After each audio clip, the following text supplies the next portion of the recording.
An balima kunnafoni cakɛlaw bɔlɔlɔ matrafabaw n'o ye internet ye aw ni ɲantuma aw bisimila maliweb.net ka don kibaru kɛnɛ kan. Rahman Rahim alhamdulillahi rabbil alamin. Dugutigi den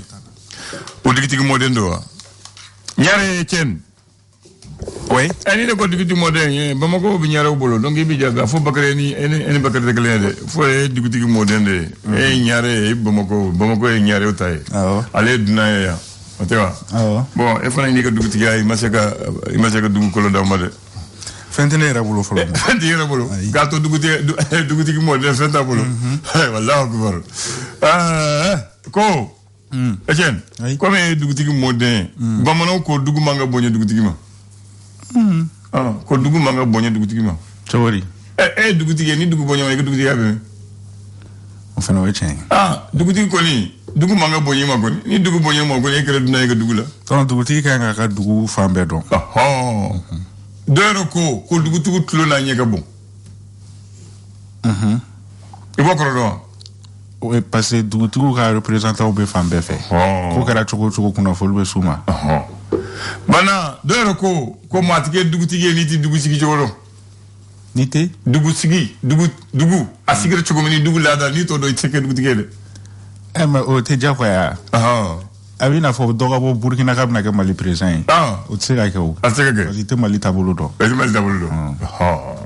alors ni y'o faamu ne bɛna fɛ k'i taabolo dɔn gafe ni fana b'a la i b'o ta olu fana nana ye o b'o fara kan i b'o bila duguma n'an sera ma an b'o walawala o tɛ wa bon bi an bɛ dɔn jumɛn de fɔlɔ an b'a daminɛ ayi n ko an bɛ dɔn jumɛn de fɔlɔ yanni an ka daminɛ an ka dɔn fɔ mɔgɔw ye kɛ juma an bɛ juma la kuma e ti dɔn septembre kalo tile 10 septembre kalo tile 10 san 2021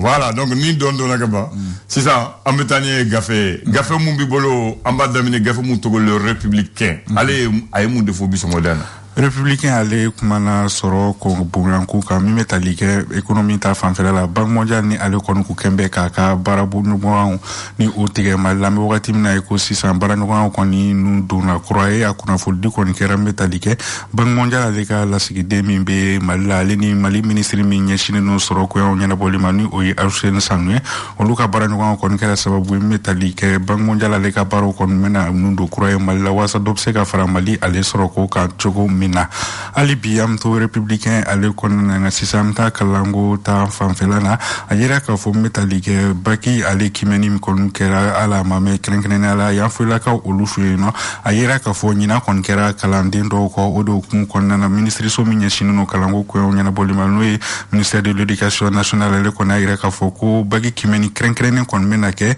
ɲinan kɛra kalanden minnu kɔ yan fɔlakaw olu fɛ yen nɔ waasa u fana bɛ se ka bila u ka hakɛ kɔnɔ cogo min na i n'a fɔ bakikɛla tɔw olu y'a kɛ cogo min na hali bi an to républicain ale kɔnɔna na an ka zena an ta kiriko ta fanfɛla la Mamadu Kasogeni ale ministre min ɲɛsinnen no kiriko ta fanfɛla la ale kɔni a yira k'a fɔ ko min bɛ tali kɛ an bɛ wagati min na i ko sisan ko ɲanginibaliya min ni o kɔni ko bɛ sen na ko ka dan sigi o la ko ka maa min ni ye tiɲɛni kɛ i k'a ɲangi i n'a fɔ sariya o y'a fɔ cogo min na n'a ye républicain bila kɛrɛfɛ an bɛ da gafew ye faso yɛrɛ ka fasiri ye u b'a fɔ ma l'essor ɲɛta an bɛ taa ni essor ye essor ale kumana n bɛ tali kɛ camancɛ fanga ni an bɛ o kɔnɔna na ale kɔni taabolo ale kumana o kan kɛrɛnkɛrɛnnenya la n bɛ tali kɛ gouvernement ɲɛma ni ale ni o ye docteur Shogel Kokala Mayiga ale kɔni ni min bɛ tali kɛ jamana tɔ minnu bɛ ni olu ka lasigidenw bɛ an fɛ Mali la ni nɔ ale ni olu kɔni ye ɲɔgɔn ye ba kɛ n bɛ tali kɛ kunun a kɛra CCB kɔnɔna na wase ka se ka ɲɛfɔli kɛ camancɛ fanga ale bɛ ka taabolo min fɛ ale ni camancɛ fanga ka laɲini ye fɛn minnu ye kunun ko barolasigi kɔni bolila o kan CCB ale kɔnɔna na hali bi an bɛ to sɔrɔ o kɔnɔna na min bɛ tali kɛ sisan an bɛ taa Kulubakaw olu fɛ yen nɔ camancɛ fanga o ɲɛma ni o ye colonel Asimi Goyita ye ale kɔni bɛ tali kɛ Ero jamana kɔni lasigiden dɔw kɔni bɛ bisimila kunun ko Kulubakaw olu fɛ yen nɔ masala bolila fɛn minnu kan o de bɛ tali kɛ camancɛ fanga ale tɛmɛ ko ɲuman o bɛ se ka kɛ cogo min na e sɔrɔ ale ka laseli o ye nin ye n'i ye so bila kɛrɛfɛ an bɛ gafe mun sɛbɛnna tɔgɔ ye les Échos u b'a fɔ wele wele u kan sera min ametani eko ale aira ka foko mi metali ke kusedo mo ko ni olubora anfe ala amame olu ko na aira ka foko chama chafanga abekata chugo mina ko ama olu ja ko sobe ka sabu ke ko chama chafanga abekata chugo mina ko olu ma jatemne fuye akonomi ba aira ka foko chama chafanga wakati ko fole mi dira ama ko obuna wakati ko fole ka obatu ale ni ko olu ma jatemne fuye fene metali ke kalata ko nyana boli ko uma jatemne fuye fene barambe ka boli wasa kalata ko olu be se ka ke chugo mina odo kumu konna na kona ira ka foko chama fanga be ka ta chugo mina ko ote olu fela les échos ale ka la seli oye nie na les échos black refe gafa muto l'indépendant kenyere angale jenam se ka yorta awo ameta indépendant ale konna na ale fana kuma na min be talike chama fanga ale be se ka ke ka nye chugo mina odo kumu konna na ko docteur Shogel ko kala maygani o chama fanga nyama ale koni ale ni te mimetalike la side munu be afa ko kon ko be nyukonye sin fe Shogel ale a ira ka foko mimetalike chama fanga ale koni dan wase ka se ka do fara ka walma do kana fara akan ko kon be o kon glone mimetalike si ka fo bamini o bolu dale no ko chama fanga koni dan ko o glone me ola o de chama ni si ka fo enkera o de na ira ka fo ni do be fara chama fanga ka walma abeto anola ko o baro be kon glone me si ka fo au delà l'indépendant aleka la seli oye niye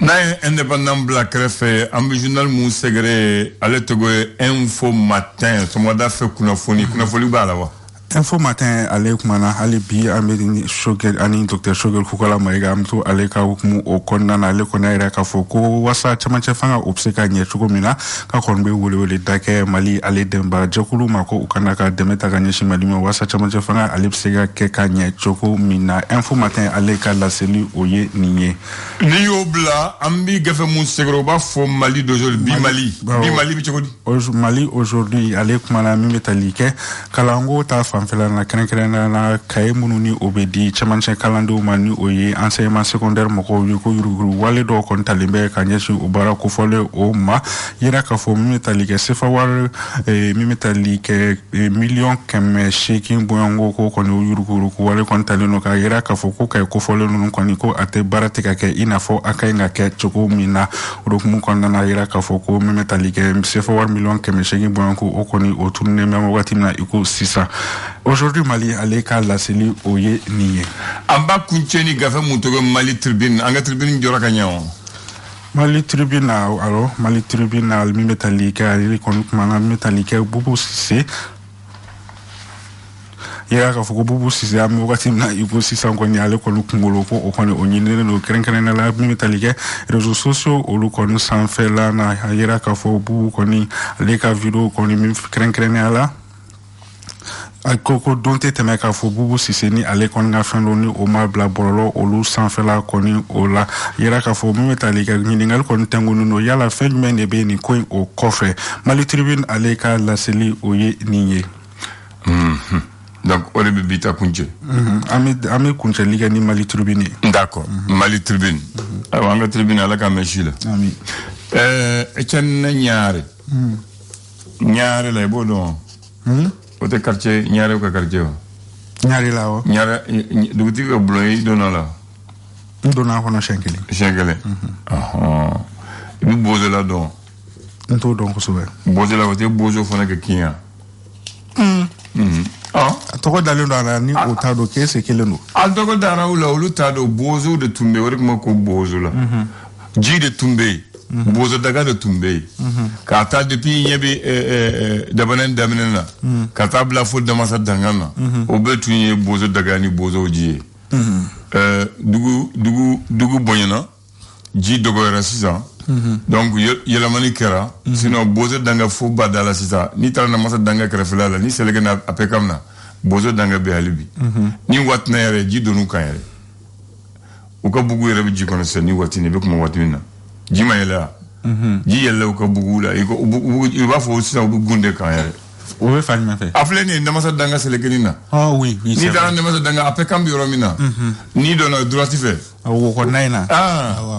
ode bozo danga sisa donc bozo be woro la mais bozo de utogo di bozo la ma mais olu se ka wuli ka boya uche ka wuli ka bode wuli ka bomi bozo yo bu jida la bu wuli ka tami bu wuli ka tami sa ni bozo wuli ka tami aya evita ubla mi kana jalanga bozo ni jikoni do de ay mais comme jibe ga do u ka ne ka non parce que ba de fara sisa ni ba fara u degelen do lo non aya nu degelen ulu tala do u degelen do la parce que ulu siglen do ba dala comme ji dona sa ji dona ko sigiro la mais o mo sigiro bla o be o freke ka ta ka sigika ko degelen voilà ni ji jigna parce que ali sisa wo o yoro la ni mogo bina jila ni mogo bina pont la yani sapeur pompier ga na gele sapeur pompier bita wele o bo inye bala o bozo de bi jikono kata mogo nyini mogo mum no jibi mundu luto nyini kala bo ka wo si ka di sapeur pompier ma hali bi o bozo be awa parce que do la ere na to be yanno muso do ay fili jila kabi refa do we bozo kulum fenela ne wele san protection civil mogo kana o le na la muso awa donc ulu fana siglindo oro la bono borala quartier Savana o Touré là ba fo Bagdadi bi sinon tu m'a fo Tawati là les Touré o va fa ma tawadi Tawati là Tawati Touré là si ça ko Bagdadi Touré le bey talima man ka mo le tumbe woro la Bagdadi bo woro la donc o fana tu ye quartier Koroye anani na ibo don menna kura ani misira ni de quartier folo Mongol donc lu de Bamako quartier folo o koni sikato la parce que a saba folo de tinye bozola nyarela Bagadaji menna kura Dar Salam ani misira faraloga Bamako kura betumbe flenere donc kalaba maya ni be ko sene ko isa donc o wati ni Bamako tumabo donc marije nyare tumbe fangala ni ko ngage Bamako jeribe marije nyare bolo tamani ba bolo abada kamana nale o kongongo abafo bon marje nyare kote ko bi dugube ka nyago yeya kuma be chibe nana o watina ka so bo mako mo dugutigi tumbonye nando dugutigi kan kutumine nando sanwo sa dugutigi de dugude nwole ko anye flelike bamako sans sarake de ni abebe nima ubu dondo de ta mo de bi nyago kunyo kata badala kata osarakabu mais est-ce que c'est ça tege est-ce que c'est ça le ne ko debi nan bongo moye aya ne ko debi nan bongo moye dugutigi ka ma wele ka san saraka fo mo ga je ka ta folo ba fe watimina ne ko debi nan bongo moye ma fatike de mo maye donc otu ye bongo la de no borala san saraka to dugutigi ya nyere la ko bna ke yande neni ebi yoro mino ba fo cité du Niger tunde yantu ye gunde pont de tunte couronne de bita nyara bari tike kanaya utumina sonike ninde komo gunde nyara ko komo gunde yayi utumina ko soni de keni gunga parce que o watini silamea tumeme o kala de koro mo blade soni tumbike silamea nana silamea warala sisa koni soni nuni ani bolinu mogo ya ko kene kanda la de sinon alisa du do bolo so jula de mais kene kanda koni silamea ko so mogo be maloya mais o tisra lañi aya o be maloya ñowo yi o ba do sokono o tisra lañi parce que bu du dogo ala du ñebula wala ko mango o be maloya mais o tisra parce que ni e boli mara ni ne maye bakari maye ala ko ni ñebala otewa donc tu pas fait ko lo foye ni mbetu ye bama ko kormaye ya la da chama yo bla ma foniche ignare kambe tene dona la sonama 11h wakati inchallah.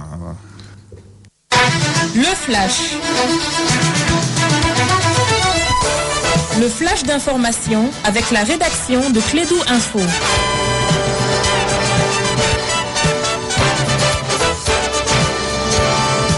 Bien, on va terminer la matinale première partie par le flash de 9h. Une présentation de Nana Samaken. Nana, bonjour et bienvenue. Bonjour Abdoulaye Andane, bonjour à toutes et à tous et bienvenue dans ce flash d'information. La Banque mondiale, au terme de sa mission sur la politique opérationnelle qui s'est déroulée du 29 juin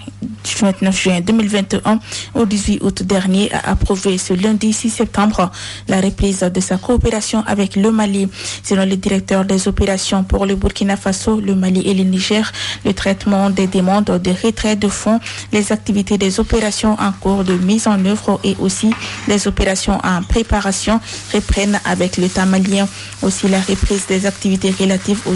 aux appuis budgétaires sera évaluée au cas par cas. Le Conseil national de transition CNT est réuni en session extraordinaire et dans le tableau des saisines, 2 projets de loi font énormément parler. Celui proposant d'amnistier des faits survenus et ayant entraîné la démission de Bandao et Mokhtar Wan le 24 mai 2021 et celui traitant des faits en lien avec la démission du président Ibrahim Boubacar Keïta le 18 août 2020, peut-on lire dans les colonnes du journal du Mali. L'hôpital du Point G s'est doté d'un nouveau scanner après plusieurs mois d'indisponibilité pour la raison de panne. L'infrastructure est une acquisition du ministère de la Santé. Un programme de protection sociale au Mali en faveur des ménages vulnérables à l'insécurité alimentaire a été lancé. Alors, l'initiative vise à apporter durant 6 mois des transferts monétaires à 182 000 bénéficiaires identifiés dans 19 communes de Bamako. Retour volontaire à Bamako par vol charté affrété par l'OIM et de son 9 ressortissants maliens en situation de détresse au Niger. C'était le 7 septembre dernier. Il s'inscrit dans le cadre de Migration Juin Initiative financée par l'Union européenne à travers Africa Trust Funds. Et pour finir, un enfant de Talibé s'est noyé le 8 septembre dernier au cours d'une baignade dans les eaux du fleuve Niger derrière le palais de la culture. La victime, dont ni l'identité ni l'âge ne sont encore connus, a perdu la vie en aidant un de ses camarades en difficulté dans l'eau. Je me suis retrouvée dans un trou en nageant. Je n'arrivais pas à sortir jusqu'à ce qu'ils viennent m'aider à remonter, a témoigné le témoin devant la presse. Le corps sans vie d'un jeune talibé a été repêché par la suite d'un maître nageur, selon le quotidien national L'Essor. C'est tout pour ce flash d'information. Présentation Nana Samaki, Misanon Abdoulaye Andandjité. Merci de l'avoir suivi et bonne journée de vendredi à toutes et à tous. Merci, que Dieu entende ta voix. Aw tulo garisɛgɛ kɛra kunnafoni la kumaba minnu ye maliweb.net sanfɛla la o de ye nin ye ni ala ma an ka jɔnya jɔn an na a kan an bɛɛ kunnafoni wɛrɛw kɛnɛ kan.